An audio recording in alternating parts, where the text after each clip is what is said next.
dream is to create, to step into a different world, to envision something new, to imagine what could be. But dreams aren't just meant to be followed. They're meant to be fulfilled. Because every breakthrough starts as a dream. But when does a dream stop being a dream? When it is finally realized. What's your dream?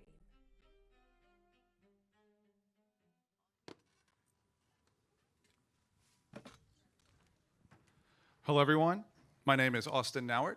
I am the Senior Film and TV Programming Manager here at South by Southwest. It's great to see everyone here on the first day. I hope everyone's having a good day so far. I also want to give, real quick, just a huge shout out to our volunteers. Thank them for everything they do. Without them, we wouldn't be able to have this incredible event. And yeah, we're really looking forward to this session with Julia Ducourneau. And but I'm not going to bring her out. I'm going to bring out Holly first. And I also want to give a few thanks as well. I want to thank Unifrance and Austin Film Society, because without them, this session would not be able to happen.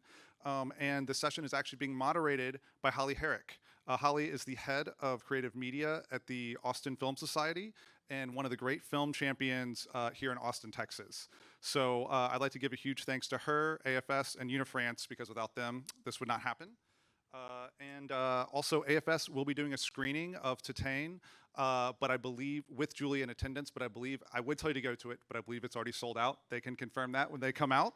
But without any further ado, everyone, please welcome to the stage, Holly Herrick.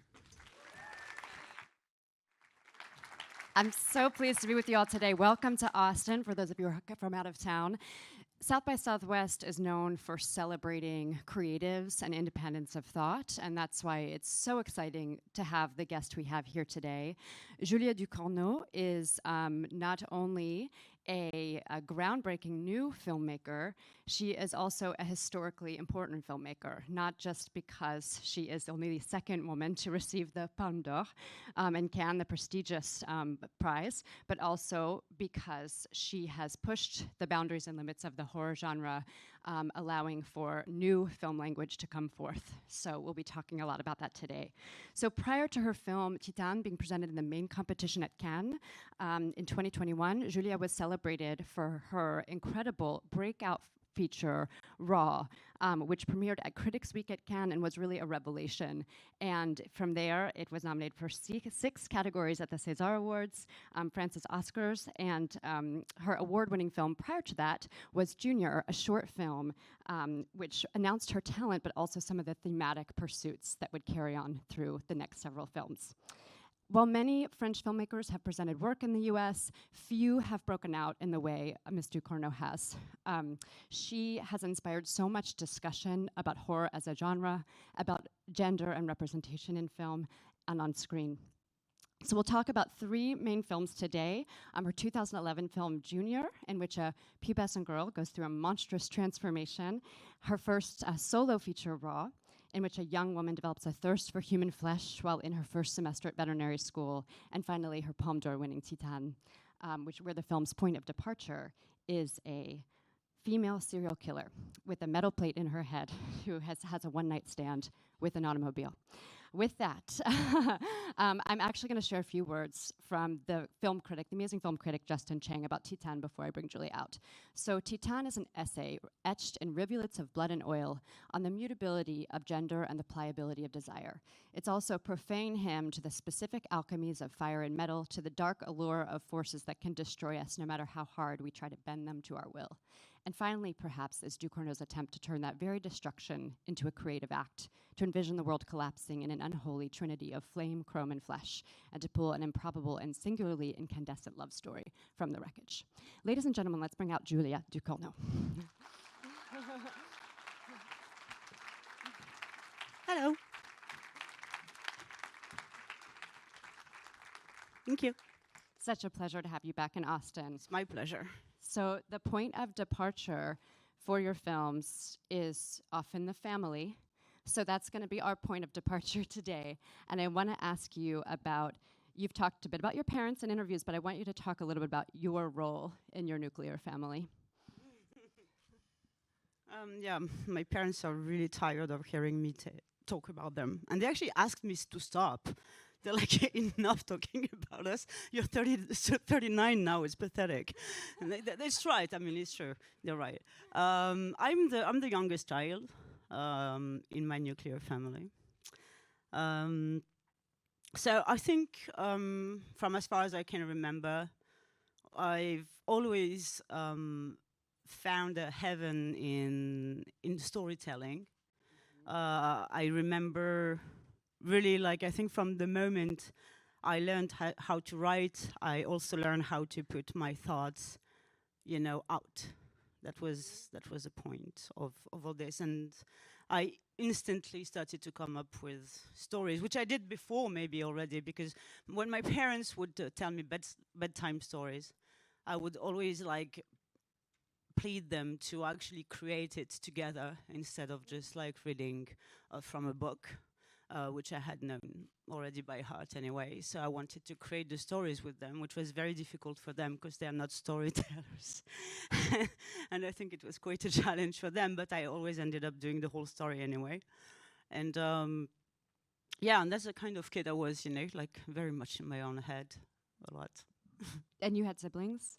I have an older sister, yeah, it's the two of us. Which is sort of the dynamic a little bit in Raw. I mean, assuming you weren't cannibals, but... Yeah, of course. No, you know, yeah, well, we have other issues.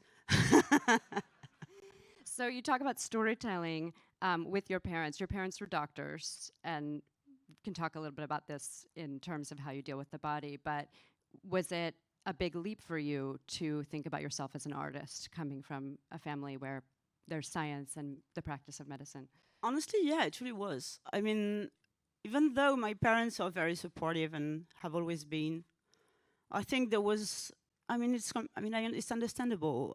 When I told them that what I wanted to do in life was right, but I had no clue how, you know, what I was going to write and stuff. I think there was like, yeah, a little bit of apprehension of how is she gonna just make a living and just be independent and all that. When I told them I wanted to transform that into screenwriting, I think the fear was even bigger. But they have never, like, you know, forbade me to. They never forbade me to do anything apart from being a doctor. They always told me, you do whatever you want, but you'll never be a doctor. There is no way. And you know what? I mean, I'm glad I didn't in the end, because it turned out okay for me, right? I mean, as we speak, but I would have been an amazing psychiatrist. I would have loved to do that job. And I still tell them, you know, because of you, maybe I really like took the wrong path for me, because you know, psychiatry is really my thing anyway. There's still time, but I don't think you should give up your career if I can. 12 years. It's 12 years in university. I think I'm pretty much done. I mean, thank you, but I'm almost 40, so. Still very young in terms of filmmaking years. Not in terms of doctor's years. So you talk about writing and text. When did you make the leap to cinema, and why cinema as your mode? Well, I did the leap, or I must say the link, more than the leap, quite late. And I'm saying the link because cinema has always been central in my upbringing. I've always watched a lot of old films with my parents. They are very big cinephiles, and it was really for them as important as reading. It was they are big intellectuals, you know. They're really like, culture is everything to them, and I really bless them for that. So it was really music, reading, and watching movies as much as possible. And we had these rituals of watching one film every night, you know. And my mom had this gigantic VHS collection that we would pick in, you know, every time, like, it's my turn to pick what I want to see. And it's really weird because you're like, I don't know, you can be like 8 and picking a Douglas Sirk movie, and you have never heard about it. And it's imitation of life, and then you're depressed for the rest of your life. But that's what happened. That was nice. We had this kind of lottery, you know, like, it's your turn to pick. And so basically, I thought I wanted to be a writer, and so I kept on doing general studies after I graduated out of high school. you know, waiting to see what was coming. I was a major in philosophy and literature and English literature as well. And I heard about this film school in Paris. That is a very, very good one. And I insist on the fact that it's a good one because that was part of the bargain with my parents. Like, I want to go to film school, but it's a good one. You know? And they were like, okay. And so I passed the exam because there is a selection, you know, at the entrance. And that's when I got in and I thought, okay, I'm going to be a screenwriter. But I never thought about becoming a director yet. And by that time, I was like, I think 18. And so in the first year in film school, basically, it's not, let's say, everyone is, it's a common area. You know, we're not in our department yet.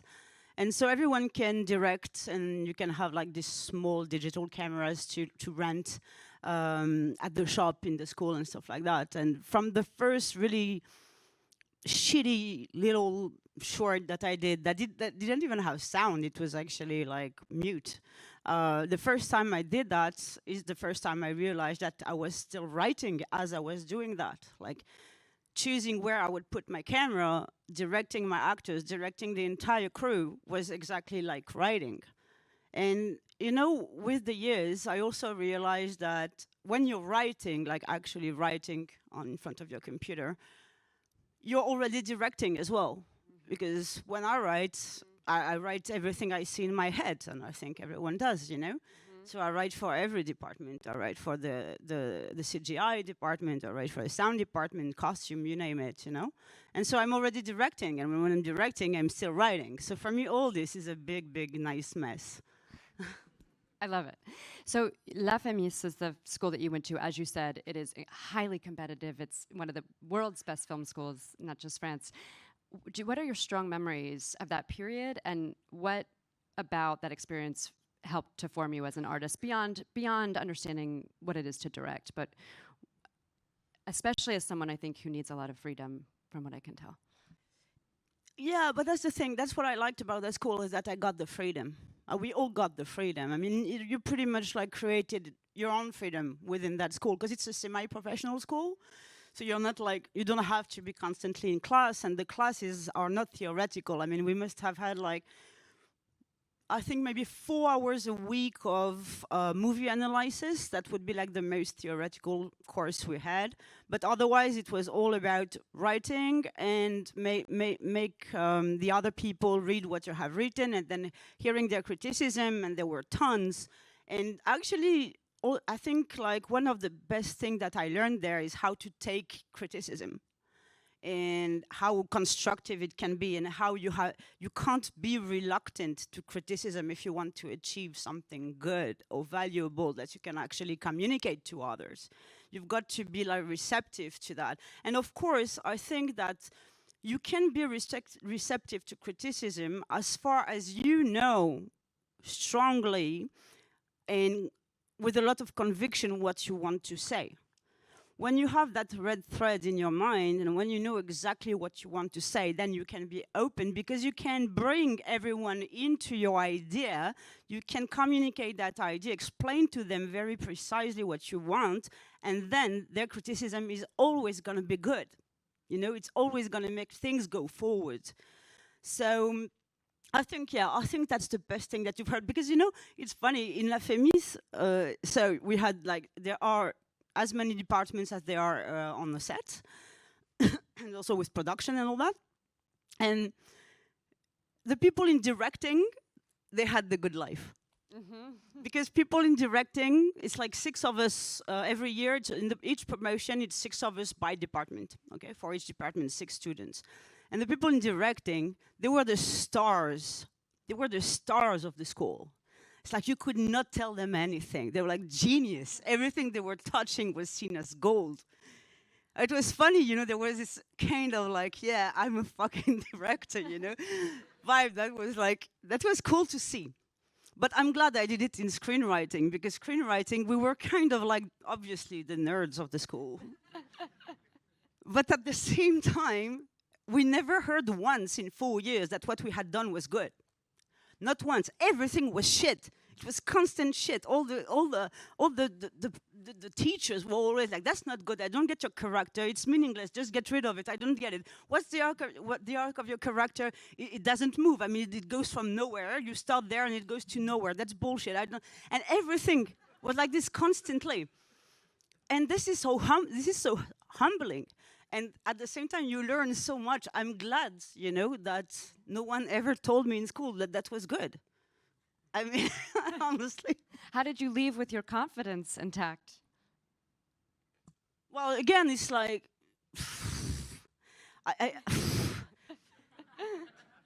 I mean, you can't, I mean, generally speaking, you can't like, again, like taking criticism, you can't let criticism crush you. Otherwise, you haven't understood well why you're here. You know, it's part of the process. And if it's part of the process and you accept it as something that's going to push you further, then you can't be crushed. You know, it's like, okay, oh, that script is all shit. Okay, I'm going back from scratch for the next draft and I'm going to do it better. You know? What film did you make that you knew you had it right and it was a true expression of your voice and style? Oh, that's a tricky question. Which film you said?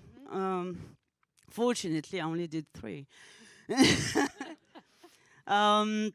It's a tricky question because I love my films in the way that I have a lot of affection for them. Yeah.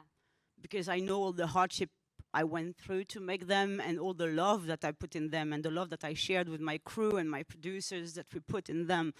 So of this, I'm incredibly proud and loving of that process, you know. Of course, I only see what's wrong with them.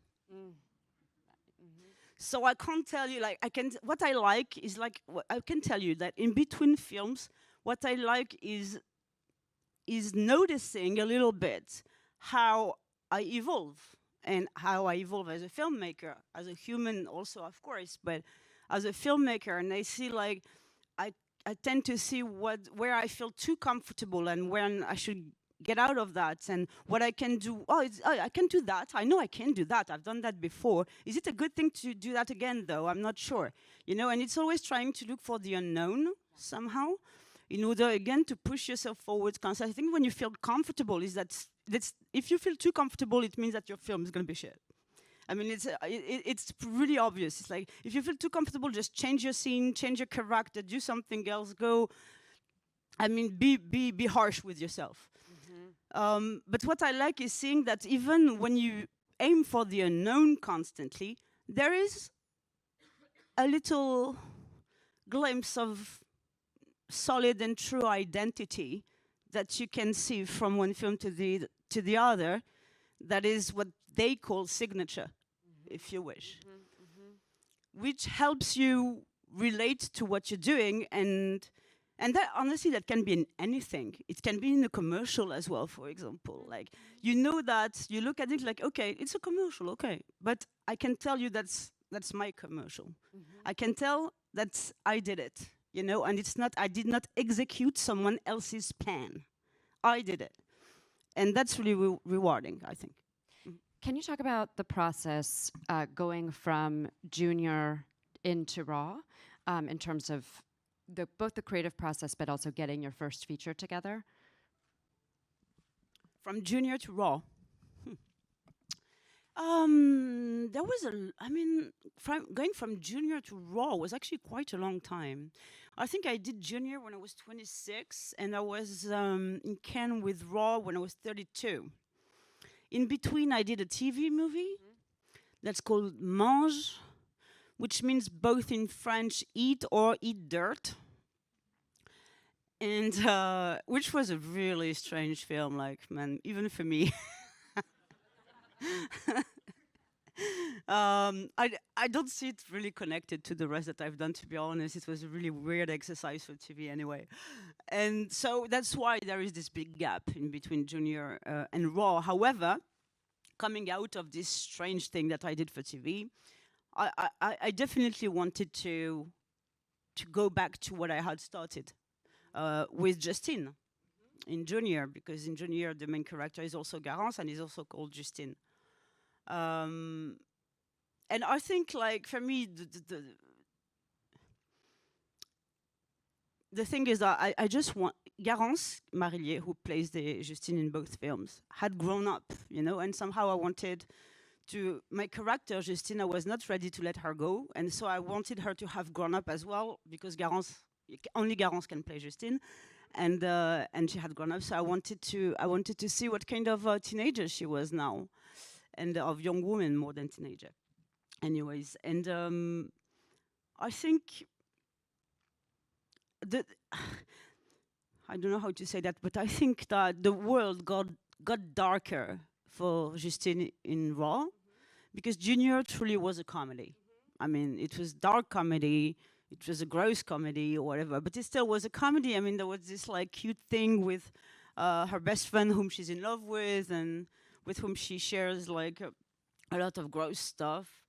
But it was sweet, you know, and I think that in between, I guess, just my vision of the world got darker. Maybe the world itself got darker, I don't know. But it brought me to something that was,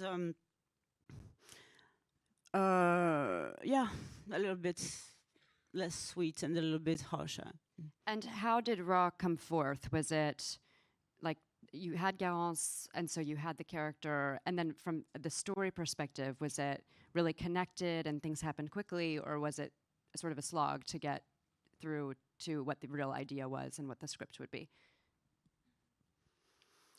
Alors, Garance, yes, was always in my head for sure. The character, though, was quite hard to.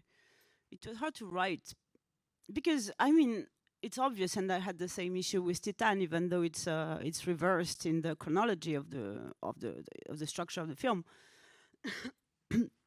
But basically, I want people to relate to someone whom you know is gonna commit something that is so incredibly taboo that people are gonna reject them normally right away if they see that like that. So how do you get people there?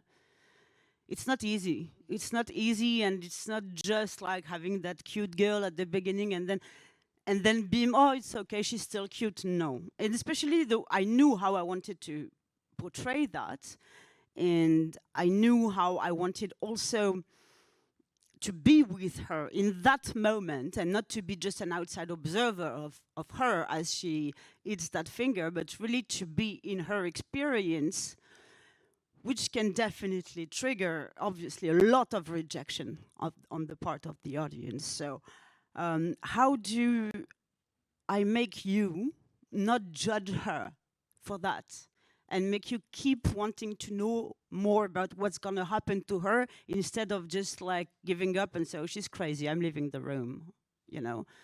So that was a very long process. And I think that's what helped me, is that I had no judgment on her.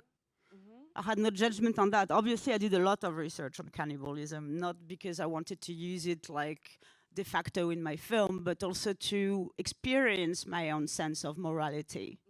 You know, so I read a lot of scientific books about it, anthropology, sociology, and stuff like that, about what it means in certain civilization, in certain tribes, in certain part of the country, of the world that I've never been to, and stuff like that.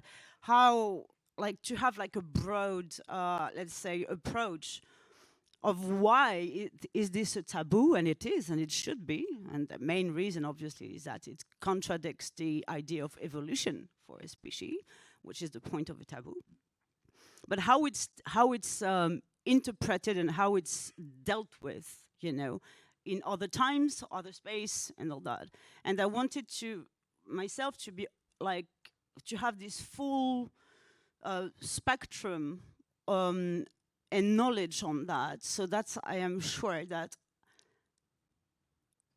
when she does it, it's her. It's someone that I know and that I don't judge, and to whom with whom I can anticipate the consequence of that act, you know, and try to stay at this level of discovery with her. I love that the way that your process involves so many questions and sort of responding and moving towards, yes, discovery, answering those questions. It's really incredible. And I love that you brought up this scene with the finger, because I think that scene with the finger is an example of the incredible brilliance of your direction throughout your films. there's the scene where there's the first kind of taste of flesh. You hold the camera. It's a single shot. We don't cut back and forth between the finger and her face or any reaction. You just sort of let it gracefully and slowly unfold. Can you talk about that scene in particular? Yeah, I agree. With this specific moment, it was obvious that time was the only thing that we needed at that moment, especially if you really want to escape the trope of a horror, gory, scene that would have only had shock value. I obviously do not care for shock value at all. And I think that in order to understand and to stay with her, we had to understand. In order to stay with her at that moment, we needed to understand her. And the only thing that could lead us to understand her was time, and also for me, to really understand what steps she was going through every time. For example, it's really, you'll see, if you see the scene again, you'll see how compartmentalized it is. So basically, she has like this finger in her hand, all right? But she never planned to eat that finger. It's not like it's not a crime. It's not like she had premeditated her act or whatever.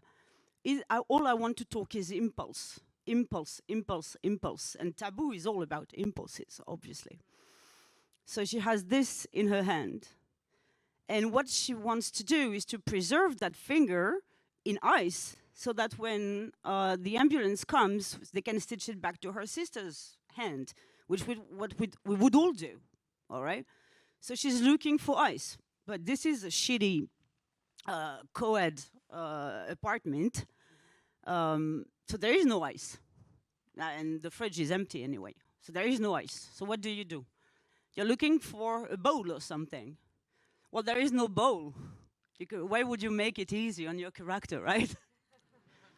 There is no bowl. So, okay, what I'm going to do, I'm going to just fucking sit with this finger in my hand waiting for the ambulance. Up to now, we all agree that considering the circumstances, that's what we would have done, right? Okay. So she has this finger in her hands. But there is a lot of blood, okay? There is a lot of blood. I mean, it's a severed finger. And the blood starts like dripping on her. But the thing is that like if you're eating pizza and the ingredients go like above the crust and they fall on your lap, you don't want it to fall on your lap. So the first thing you're going to do is go. This is impulse. This is reflex. This is stupid reflex, It's just your body. It's a gesture that you are used to. If you have some, I don't know, some milk or OJ running down your wrist, you're going to go like this because it's milk or OJ. Well, it's blood. And it's human blood. And the fact that she tastes that, which is actually, if you want to like make some very, very stupid link, is not very far from the apple in the Garden of Eden, okay? She does this out of a human reflex, but that's the trigger. That's the thing. And that's when, you have to like really compartmentalize all these moments, truly think about them. What would I have done? What is the common sense in all that? What is the normal reaction? In order for me to get you with her. If you had seen her like really binging on the finger right away, you're like, who's that crazy woman? So I have to stay at her level and at your level, all right? And then it's only time. It's like she does this, the trigger is done, and then you let it last. And you wait until what you think is going to happen happens. And this is when you need time.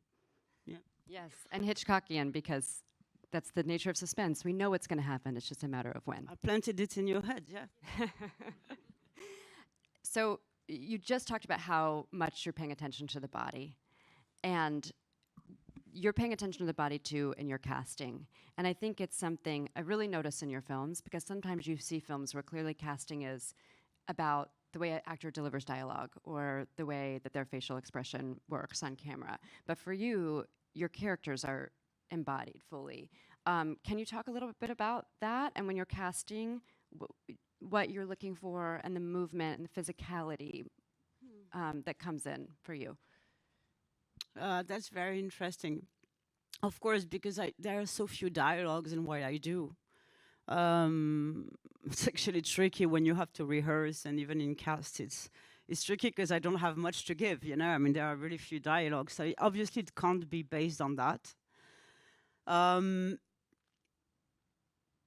It was all the more interesting with Agathe for Titane, because obviously her part is even more mute than the rest of the other characters that I have in my films.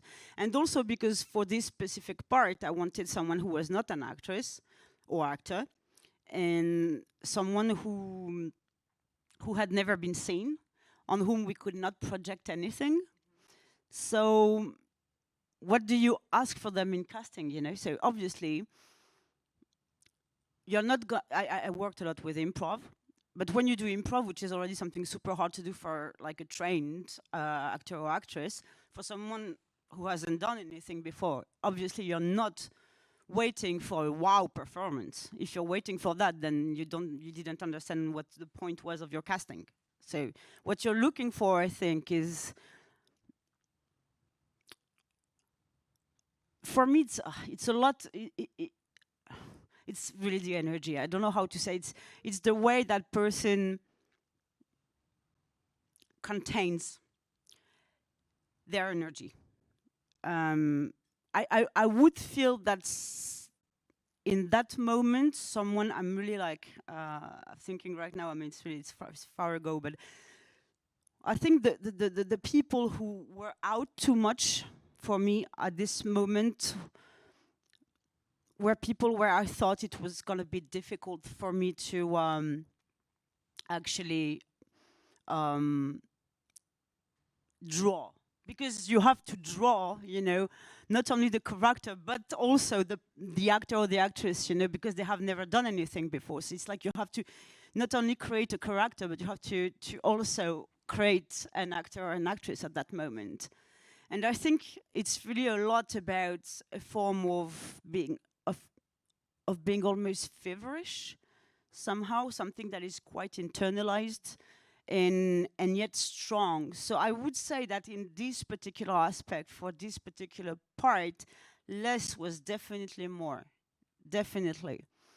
Not to say that the best ones that I saw did not do anything, on the contrary, but it's really you're looking for someone who has like obviously terrible charisma, like something terrific. Sorry, it's a Frenchism. In French, terrible is a good thing. Sorry, terrific charisma, and the sense of their own lines. I'm sorry, because you were talking about bodies earlier, and for me there is a lot of things with contours, of the contours of our own bodies. That's something that I talk a lot about, the fact that you know, that the impulses make your body over, you know, how do you say, like over leak, or in the world, you know, that go like I don't know how you say that. When you have a glass and it's too full, how do you say that when it goes on the board? Yes. Yeah, that spills over the world, exactly. And you kind of want to create those contours, you know. The thing with Alexia's character is that she is the way she is at the beginning of the film because she has no contours, because her impulses are spilling all over the world constantly, because no one has ever looked at her. And when you look at someone for real, when you acknowledge the presence and the existence of someone, you give that person contours. It's a little bit the same when you cast people who are first-time actors or actresses, you know, because like the first time they're being looked at in this context through a camera lens, you know, you give them this kind of contours for the first time, and that's what you're looking, like someone who can actually have these contours. I don't know if it makes sense. It does for me, but you know. No, absolutely, it makes sense, and it's yeah, I think it's interesting that you talk about Justine Garance and sort of keeping the audience with her versus you start out in a very different place with Alexia. in a place where we're instantly repelled by, even in the car scene where there's this hatred between her and the father. The first scene is in the car. And so instantly we're in a place of like sadness, fear for this girl. And then when she hugs the car, oh, there's a distance between her and the rest of humanity.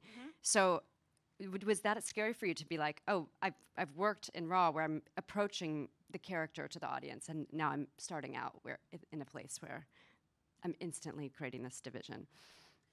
Oh, it was terrifying. It was terrifying because it was really, like, honestly, it was a little bit of a poker game, because I was, if I don't manage to keep your attention long enough for you to want to see more of her, then I mean, the audience is going to leave after 20 minutes of my film, and they're going to be like, I don't understand that person, she's crazy, bye. You know, so how do you relate to someone that's virtually unrelatable? That's really hard. And it was even harder when I was writing the script, because I've always had a sense that it had something to do with her body, and that it would show in my mise en scène that we can like organically feel her, even though we don't understand her, we can't relate to her for the moment. But how do you translate that in a script? And how do you convince people that, no, I promise, we're gonna stay with her, they're gonna stay with her, because it's just a script at that moment. So how do you convince people of the importance of what's organic, you know, in terms of creating a bond between a film and the audience? When you don't have the morality with you, when you don't have the history of the character with you, when you don't have anything for the character, nothing was working for her at the beginning of the film.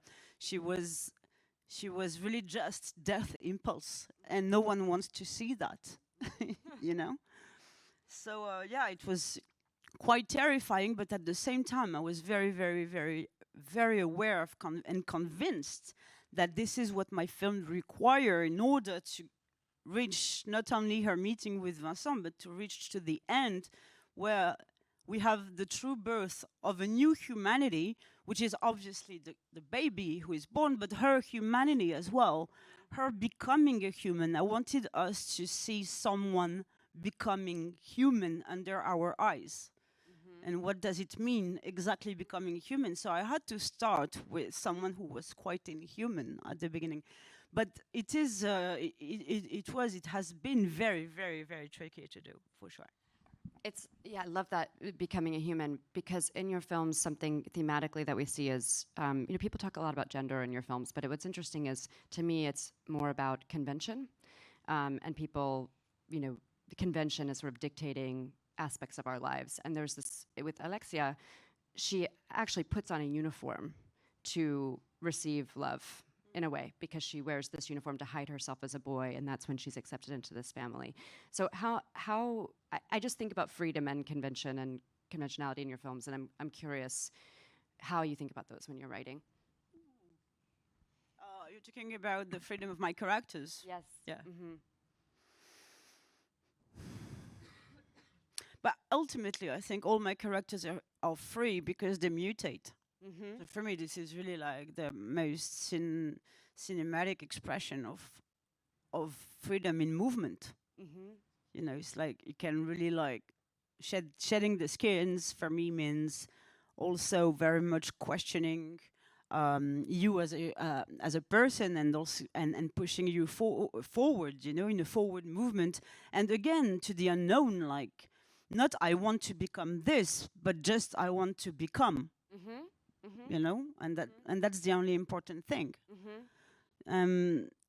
So I do believe, and in that respect, I think that my films are quite optimistic.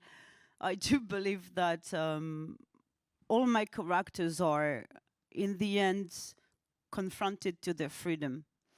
I think in Raw it's interesting because at the end we don't know if being confronted to that freedom, knowing that she suffers from, let's say, a predetermined impulse that has been like going through her genealogy, but her father tells her that she has a choice, and that he knows that she's gonna make a good choice. And we don't know the end, and the film ends here. So at this, what I like about this ending is that we don't know if realizing for the first time that you're free is a good thing or not? I think it's an interesting question. It's fascinating. I want to make sure we have time to talk about collaborations. You have Ruben Impens, who's been your DP on the last 2 films, and I want to hear about how you work together and what that collaboration is like. I'm laughing because I love Ruben so much. We have a very complex relationship. And I should be clear, director of photography, cinematographer. Yeah. The first thing I'm going to say about Ruben is that I've always been a huge fan of his style. I think he's an amazing DP. But again, saying this is quite narcissistic for me because we have exactly the same taste. And there is really something with us that we're always like, we have the same ambitions for what we want to do. And it's really quite amazing how fast we can agree on the direction we're going to take on the film. But it's not only because we have the same taste, it's also because Ruben is like this amazing reader. The way he reads script, honestly, it's pretty rare for someone who works on image. The way he reads script is really insightful and really precise and refined as far as the story and the characters are concerned. And there is one thing that he always does, is that he puts the film before his image, basically. For him, everything has to help the film, help the characters, help me say what I have to say. And the fact that he thinks like that, which again is a very rare and smart thing, honestly, to do, and I really bless him for that.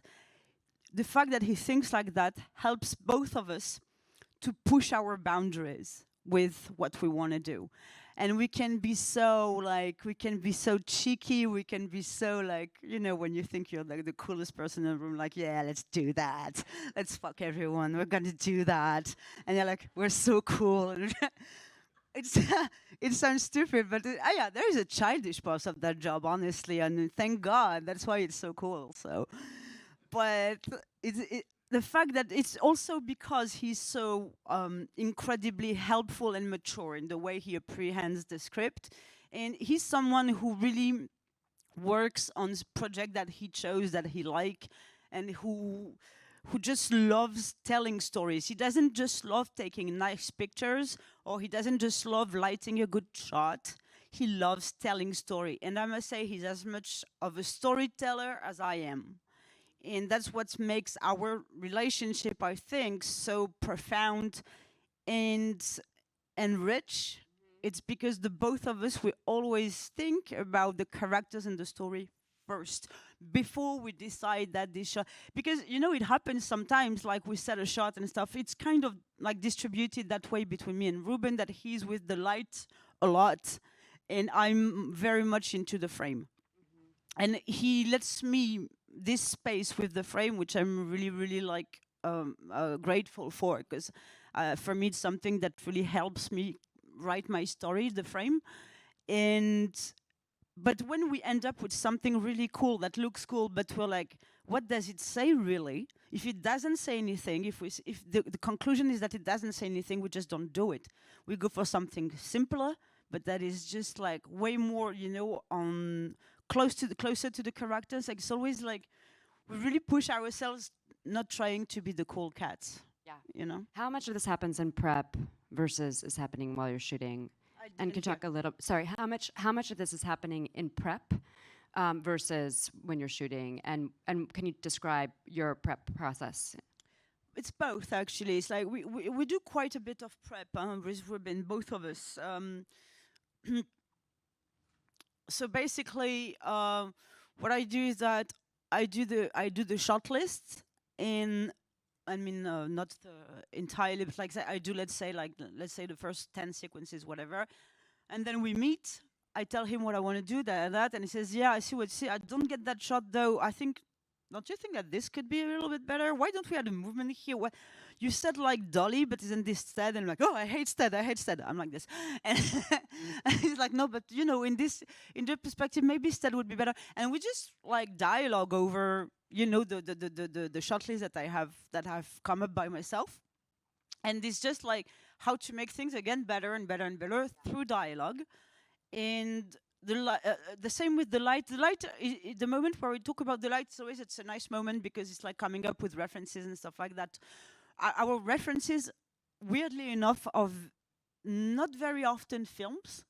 They're most of the time paintings and sometimes photographies. But I must say that we both have something with paintings. And with art, so we talk about this a lot. We send each other references for painting and stuff like that. We discuss about the painting, what we like in it. We discuss about the contrast that there is in this particular painting or whatever. But that's really that's the part of the research with this. And then he comes up, well, maybe I could do this, maybe I could do that. But the thing, what I want to say is that my prep, whether it's with Ruben or the rest of the crew or my shortlist, is always very, very thorough. I couldn't go on set if I didn't have a steady prep.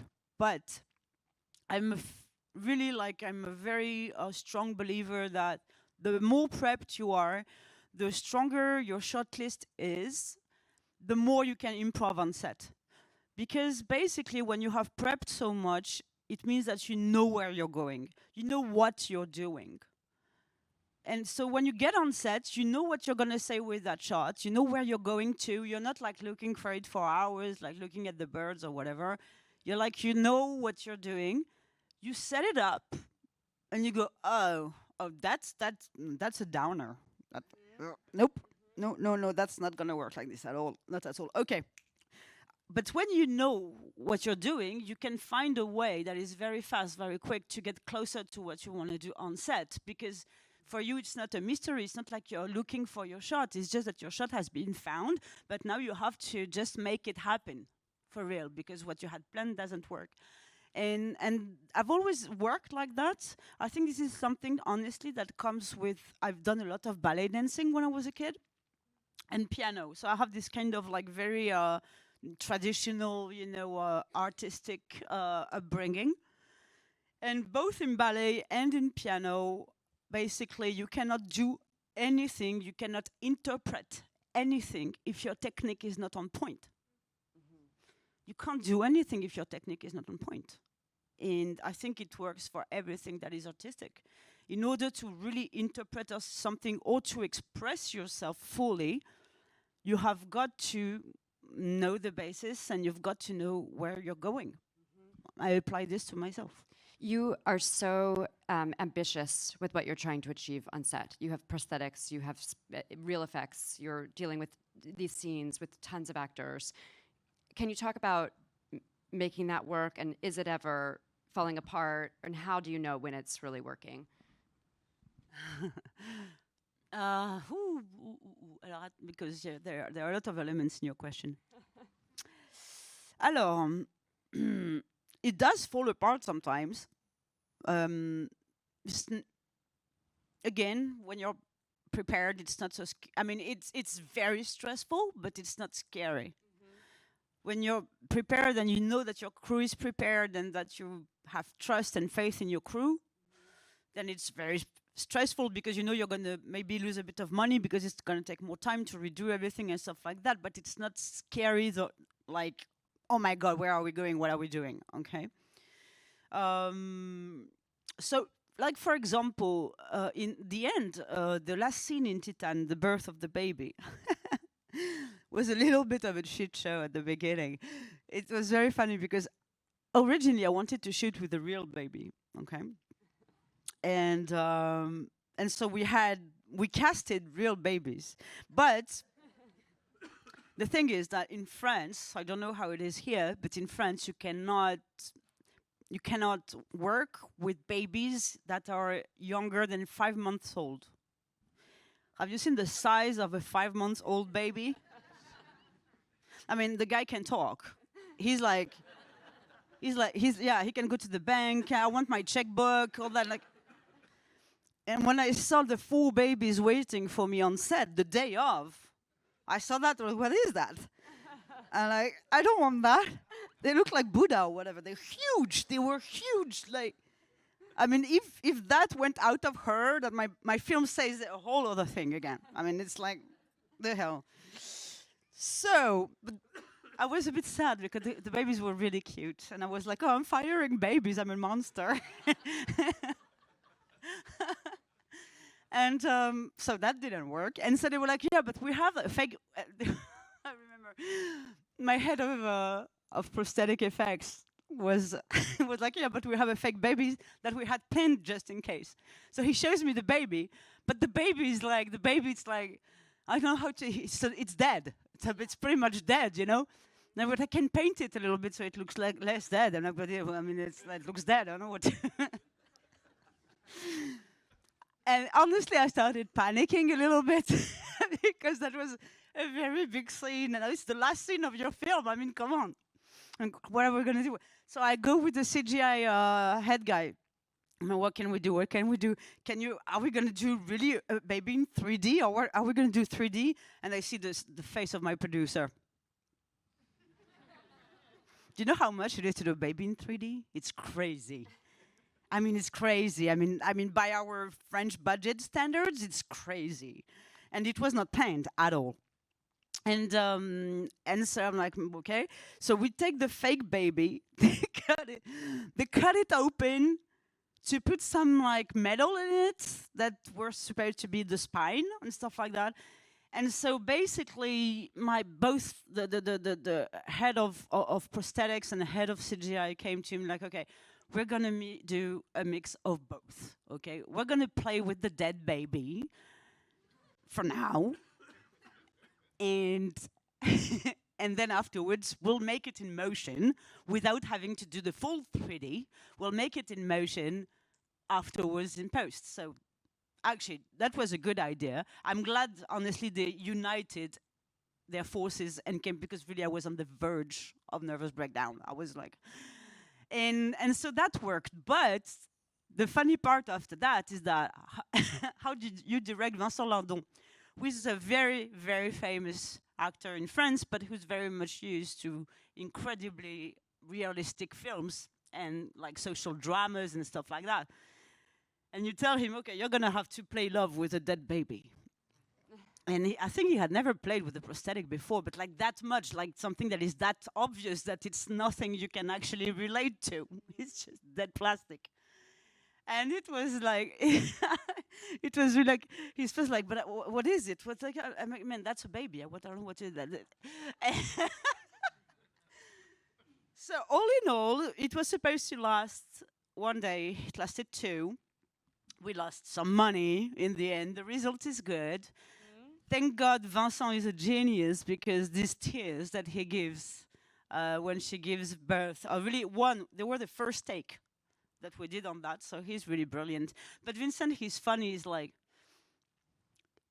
the thing with crying, he can, like, it's absolutely insane the way he does it, because it's not like someone who, you know, some actors can do it actually naturally, like physically, they know how to trigger the lacrimal glands, and they can cry like this, you know, which is great and super helpful on the set. No, for him, it's really about conjuring the emotion, but he does it the same way someone would do it mechanically, because he goes like, okay, 2 seconds, father.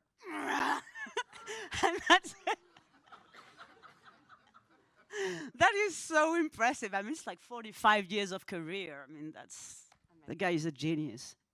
Very sadly, we've gotten to like 20% of what I wanted to talk about, but we only have a few minutes left. So I wanted you to talk about, you know, we talk a lot in the US about like how the sky is falling around movies, and, you know, cinema box office is down, and things have really changed after the pandemic. Where are things going with movies?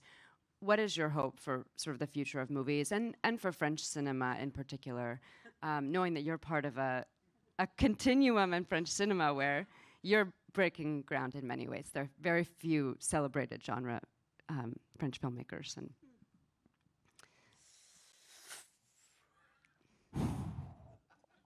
sorry. My agent is like, he's laughing at me like crazy in the first row right now, because that's the trickiest question ever. Okay, I don't know. I mean, we can't sugarcoat the situation. I mean, I can't. It's impossible.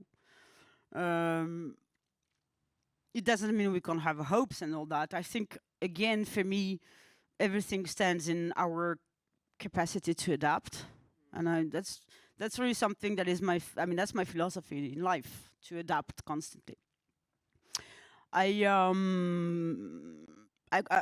wouldn't be able to talk about French cinema per se, but just talking about the general state of art. All I can talk about really is art, because to be really honest with you, I don't know much about numbers, and I know that everything's crashing. I mean that the industry is crashing, like in every country at every level. But I think somehow, for me, where I feel more endangered, let's say, is the way art is crashing and is considered nowadays. This is something that is very much of concern to me.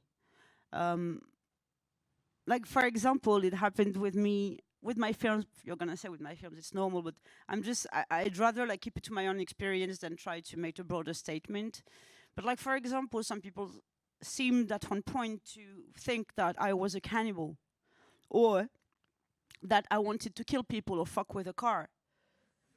Yeah, that sounds stupid, right? But unfortunately, I think that nowadays people tend to expect from films to reflect exactly what the person is in real life. And from my point of view, we are not mentors. We are not there to impose anything. For all I know, we are there to raise more and more questions constantly. But we can't do that if we are like, if people, let's say, ask from us to portray only, let's say, good, optimistic view. But at the same time, I'm going to tell you something. It's a tricky question, so I'm really trying to say what I want to say in a simple way. But I want to say that I understand where that comes from, this need. Okay, it's not something that I think it can be in the end pretty damageable, but I know where it comes from, because the world we live in nowadays is so dark. And you know why I think people want to break from the world, and that cinema used to be able to bring that break from the world. But I think that maybe the state of affairs has come to such darkness that maybe it's not enough anymore. And it makes me very sad.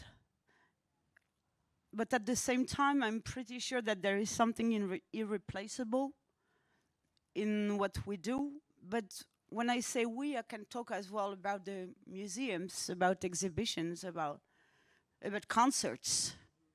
Is that it just brings us together, and it helps us talk together. And we cannot let this disappear. We're fucked if we do, because this has always been. If there is a purpose, and again, for me, there is no purpose in art other than make us come together and talk. If art is cancelled, it's the end of civilization. It's a pillar of civilization. And that's what I'm scared of. Yeah. So honored and grateful for you sharing what you shared with us today. And thank you. We're so happy to have you with us in Austin, and for inspiring our community of artists here and beyond, and all of you who've come here for South by Southwest. Thank you for being here. So we might have a few tickets for Titane, like walk up, like at the last minute. It is sold out, but if you really want to try, you could. We'll see you tomorrow night. Thank you. Thank you so much. Yeah. Thank you. Everyone has weakness, I don't mind being honest. I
生的唱，让旋律在时间回